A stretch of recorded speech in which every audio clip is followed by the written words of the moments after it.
Welcome back, peeps. Thank you for tuning in the Banner Bros channel, where we're always taking a look at the newest tips and tricks in Modern Warfare and Warzone mode. Today, we're going to be taking a look at a very important topic. Does field of view or FOV affect your recoil control in Warzone or in Modern Warfare? A lot of people say yes, a lot of people say no. It's easier, it's harder. We're going to be taking a look at all those things in today's video. If you guys do enjoy this kind of content, please remember to like and subscribe and hit that notification bell on. It typically helps me out a lot, because if you guys didn't know, 91% of you guys that watch my videos are not subscribed yet. So if you do, it'll help me out a lot. And with that being said, let's jump right into this video.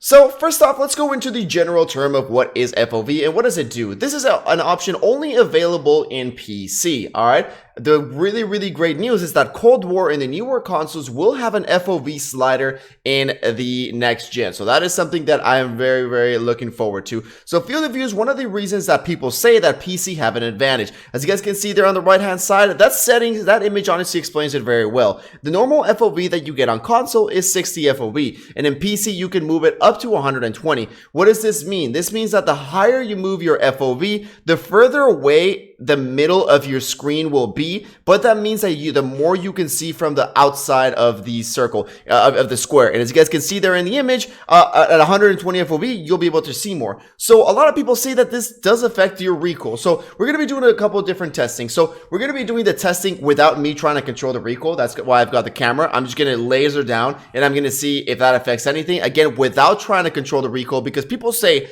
just by you having the FOV, that increases the recoil. So we're going to do one without me trying to control it, and then we're going to try me trying to control the recoil with the different kinds of FOV. So we're going to do the 60 and the 120. So we're just going to do like the least and then the most to see what we figure out. So we're going to start at 60 FOV. This is console play. This is console play, what we got right here. So we're going to go ahead and, oh my god, this feels really different. Like compared to what I was just at 120, like my eyes just feel insanely weird. So we're gonna try and I guess just shoot right here. Does it mark? Yes, it does mark the bullet. So we're gonna go at a fair distance. I guess it's a fair distance right here. And we got the kilo, kind of like the fully decked out kilo. A lot of people like the kilo, so that's how we're gonna use this one right here. So we're gonna go ahead and just fully deck it, just unload, and let's take a look. And there we go. As you guys can see, that is the normal recoil with the kilo. And again, let's go ahead and switch it up. Now we're going to go into options and bump all that up to 120 FOV. And we're going to see the difference right here. Damn, I mean, that is just like, if I'm insanely further away, I can barely even see that. But yeah, we're in the same exact spot. We're just going to move a little bit to the right. And again, without controlling the recoil, without trying to control my controller or anything like that.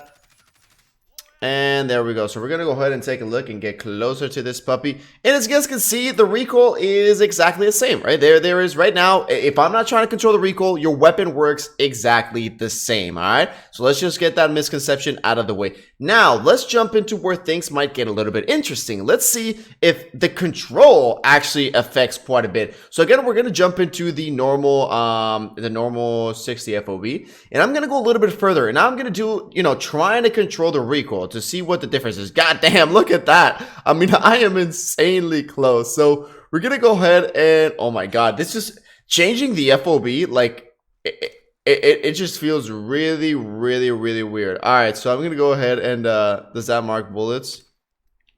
No. I'll be right back once I find a place that I can shoot.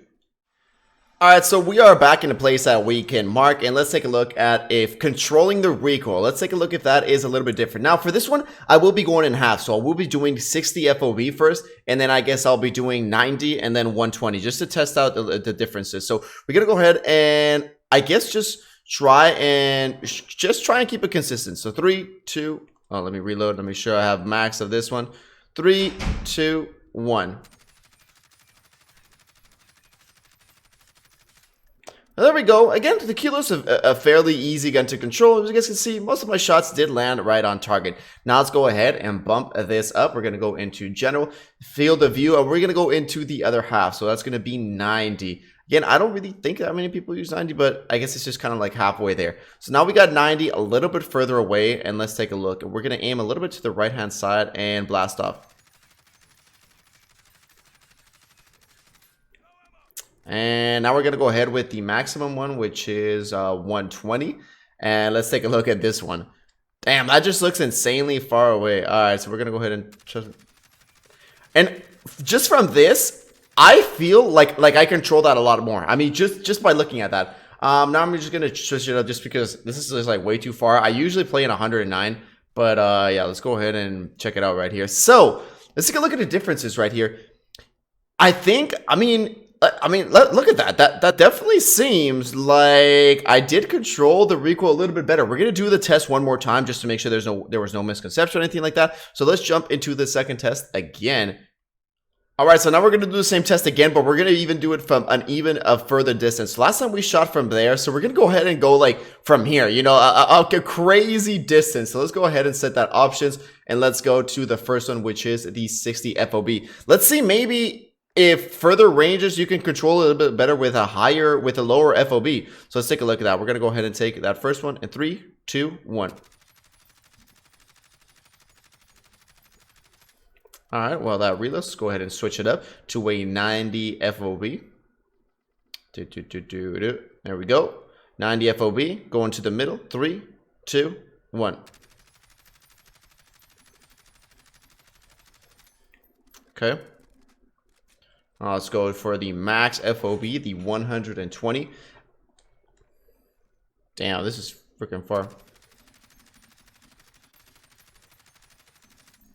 Let's take a look now at what the differences are. Again, I'm going to switch this back up just to 109.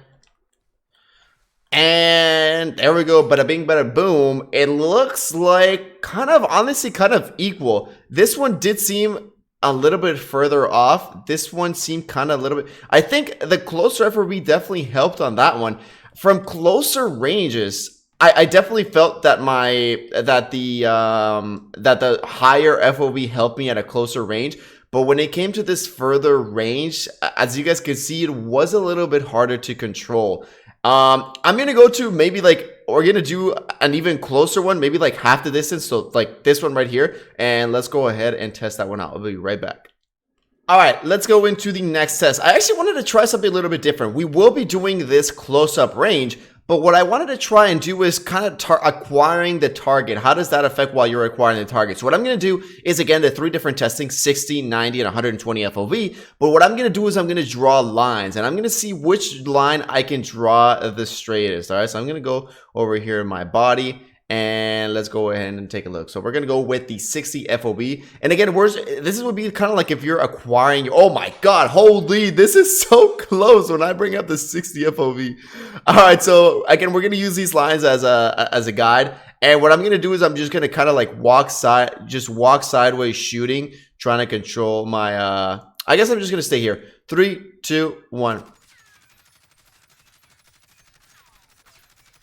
All right, there we go. That's a fairly straight line. Let's go to the second one. 90 FOV. Let's take a look at how this one works right here. Again, we're in the same spot. We're going to do it just a little bit above. 3, 2, 1. All right. Let's take a look at the next one. 120 FOV. Man, this is definitely insanely further away, but you can see a lot more.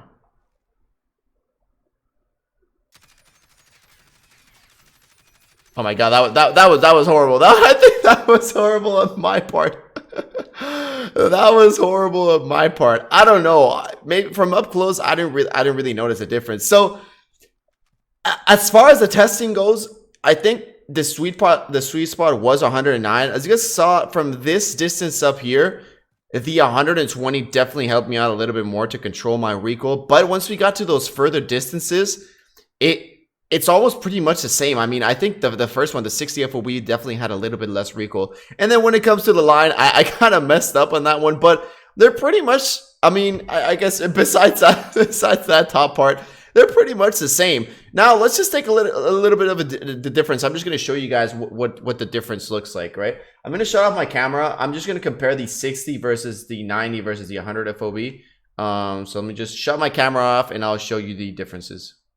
All right, so I got my camera off on this one, and we're just gonna take a look here. So I'm just gonna basically stand, I guess as if we were entering a room, right? We're gonna be entering a room. So let's go ahead and do the 60 FOV entering a room versus 120 versus 90.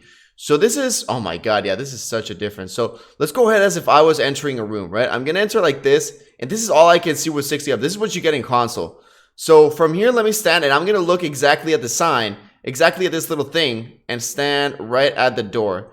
And this is what I can see. So I can see the stairs on this part from here. I can't see this entrance right here, but I can see the side entrance from up above. I can barely see up to here, and that's basically it. Now let's go ahead and still aim at the same spot, and let's take a look at the middle one, the 90 FOB. Let's take a look at that one. 90, as you guys can see, I can see definitely a lot better. I mean, I can see all the way up to here. My left side over here, I can see clearly over here on that top side. Now let's go ahead and take a look at the maximum one, 120. Oh my God, you can just see that thing expanding, and damn, look at that. I can even see the boxes up here. So definitely a big difference where you're going to be using this. But as you guys can see, obviously the center gets further away from you, so you can see more from the side. So that's kind of like a trade-off that you have to do. But yeah, that was basically the end of the video, guys. Let me know what you guys think. Do you think it helps to recoil? I think it does. I think at 90 it kind of does, but it has to be like a specific range, you know, not that far off. Because if you are pretty far off, as you guys saw, the middle of your screen definitely gets pretty stretched out. So I don't know, guys. Let me know down below in the comments what you guys think. This was my testing. This is what I found. Peace out, everybody. I appreciate you for tuning in. If you guys want me to do any other more testing like this, please do comment it down below in the comment section. Like the video if you did enjoy, and I'll see you all in the next one.